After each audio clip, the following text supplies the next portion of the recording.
Selamat sejahtera saya ucapkan. Pada hari ini, saya dan rakan sekumpulan saya akan membentangkan kerja khusus yang telah kami lakukan, yaitu tingkah laku kanak-kanak. Di dalam video ini, saya dan rakan sekumpulan saya akan menerangkan tingkah laku dan cara mengatasi bagi bayi yang berumur 0 hingga 12 bulan, kanak-kanak kecil 1 hingga 3 tahun, dan kanak-kanak prasekolah yang berumur 4 hingga 6 tahun. Rekan-rekan saya menerangkan ciri-ciri tingkah laku kanak-kanak, saya akan menerangkan apa itu tingkah laku. Apa itu tingkah laku? Tingkah laku adalah apa yang dilakukan atau diperkatakan oleh seseorang individu. Tingkah laku juga semua tindakan manusia yang boleh diperhati, diukur, dan dinilai serta sebarang perbuatan yang dilakukan sama ada terus atau tidak, secara separa atau separa sedar. Terdapat 2 jenis tingkah laku, yaitu yang boleh dilihat dan tidak boleh dilihat. Tingkah laku yang boleh dilihat termasuklah tingkah laku verbal dari penggunaan bahasa dan tingkah laku motor dari pergerakan badan. Tingkah laku juga mempunyai sifat yang positif dan negatif. Contoh tingkah laku yang positif seperti sikap ingin tahu, cepat belajar, proaktif, dan pintar cerdas. Tingkah laku positif ini ialah tingkah laku yang baik. Manakala bagi tingkah laku yang negatif pula, ia adalah tingkah laku yang boleh mengganggu proses pengajaran dan pembelajaran dalam kelas dan memberikan masalah. Contohnya seperti mengganggu rakan dan suka memberontak jika dinasihati atau dimarahi. Selamat sejahtera kepada Sir Cheryl. Nama saya Javinia Nometrix DI 2009006. Hari ini saya ingin membentangkan tentang strategi panduan tingkah laku bayi. Yang pertama, meninjau atau memperhatikan keadaan fisikal mereka ketika bermain, berinteraksi, dan dari segi keselamatan mereka. Yang kedua, melibatkan diri dalam bermain dan perbualan secara bersemuka bersama mereka.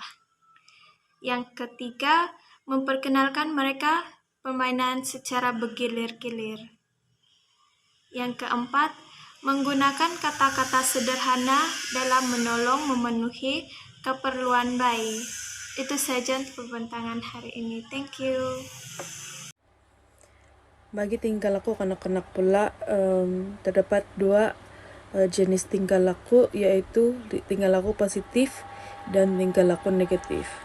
Contoh tingkah laku positif ialah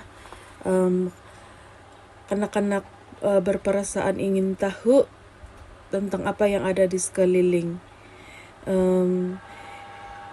Ia juga akan melakukan sesuatu perkara yang dirasa senang atau mudah dilihat tetapi susah untuk dilakukan pada usia dia. Begitulah. Jadi ibu bapak perlulah banyak meluangkan masa bersama untuk bermain dan melakukan pekerjaan yang kanak-kanak kecil ini lakukan. Dengan kalau perasaan ingin tahu dia timbul, maka ibu bapak boleh belikan dia alat seperti permainan seperti bajak, lari, dan sebagainya. Ini adalah untuk memudahkan kanak-kanak kecil ini melakukan penorokaan. Tingkah laku positif kanak-kanak yang kedua yaitu tidak mengganggu orang lain. Contohnya seorang budak yang bernama Hafizul, dia tidak mengganggu orang lain, punya barang ataupun kerja di mana-mana. Ia juga lebih suka melihat daripada memegang benda untuk disentuh. Jadi kalau pendapat saya, budak yang mudah dibawa kemana-mana karena ia tidak banyak karena jika nampak barang yang dia tidak pernah lihat atau jumpa. Tingkah laku positif yang ketiga, mudah bergaul dengan orang lain. Sikap mudah bergaul ini juga dikategorikan sebagai tingkah laku positif. Contohnya, seorang budak bernama Hafizul mudah berkawan dan mengenali di antara satu sama lain. Anak-anak ini juga mudah berkongsi mainan maupun alatan yang berada di tangan dia. Pendapat saya, mudah bergaul adalah sifat positif yang perlu ada di dalam diri sebuah kanak-kanak.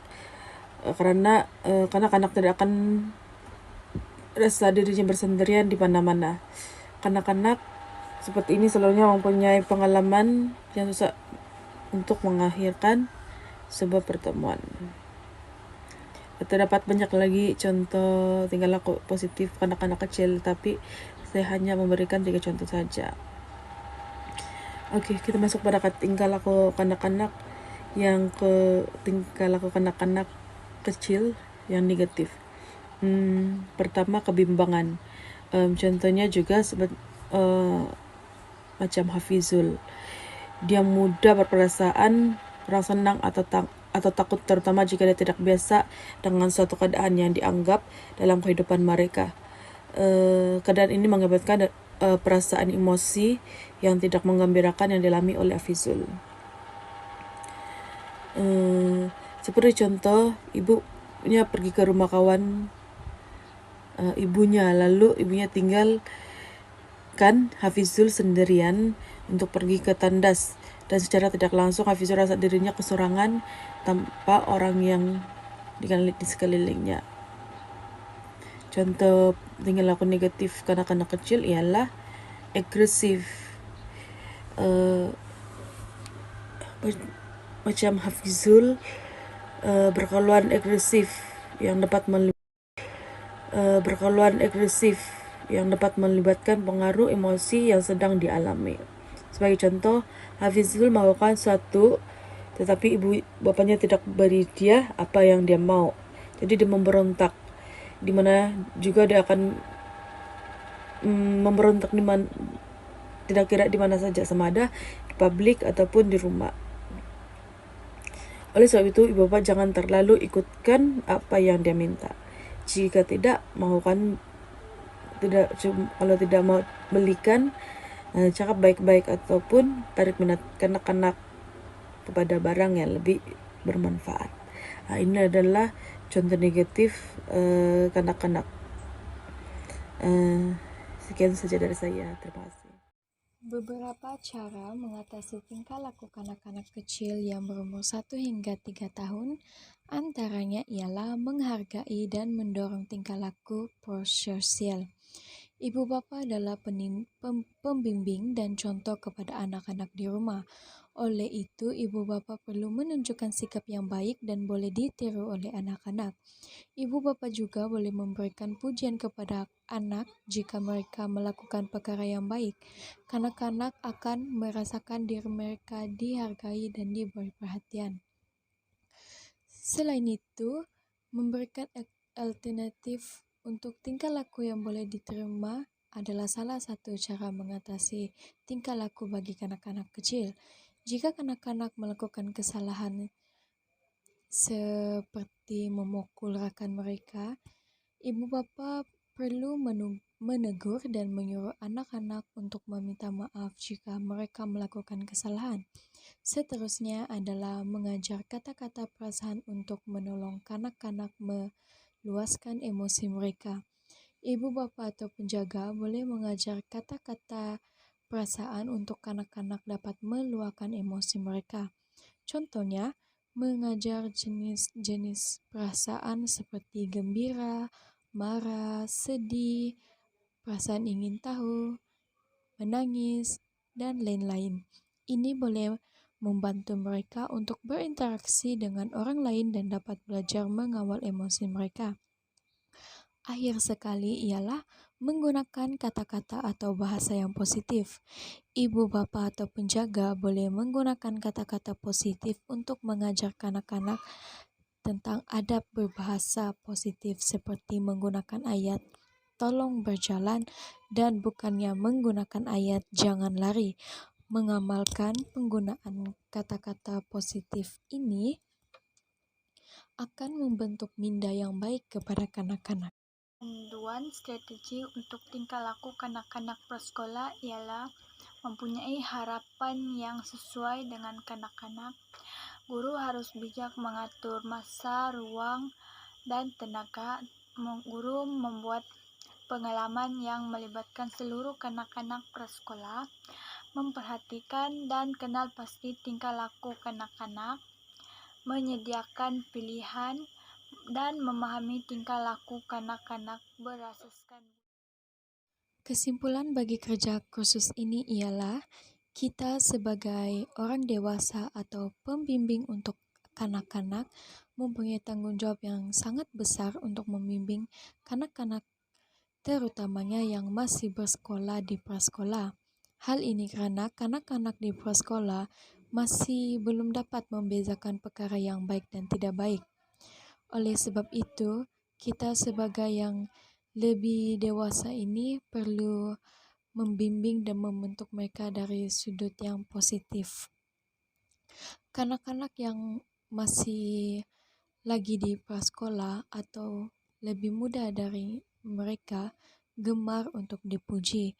Oleh itu, kita sebagai orang dewasa ini perlulah memberikan pujian kepada kanak-kanak jika mereka menyelesaikan sesuatu benda atau melakukan sesuatu yang baik. Ini boleh membuatkan mereka berasa gembira dan merasa diri mereka dihargai. Bukan itu sahaja, kanak-kanak ini suka akan ganjaran dan mau dihargai. Misalnya, mereka menyelesaikan sesuatu tugas, kita perlu memberikan ganjaran yang berbentuk seperti makanan atau mainan. Ini boleh membuatkan kanak-kanak merasa kerja mereka dihargai dan mereka diberikan perhatian. Hal ini menunjukkan bahwa kanak-kanak ini memerlukan orang dewasa untuk membimbing mereka ke arah yang lebih baik, agar mereka tidak tersalah memilih langkah hidup yang akan merosakkan masa depan mereka. Perwatakan kanak-kanak ini haruslah dibentuk semasa mereka kecil lagi, karena seorang remaja lebih agresif karena faktor emosi dan mereka telah melalui proses akil balik. Oleh itu, kita sebagai seorang pembimbing atau sebagai orang yang lebih dewasa kepada kanak-kanak, kita perlu membimbing mereka supaya menjadi seorang yang lebih dewasa. Bak kata pepatah, nasi sudah menjadi bubur.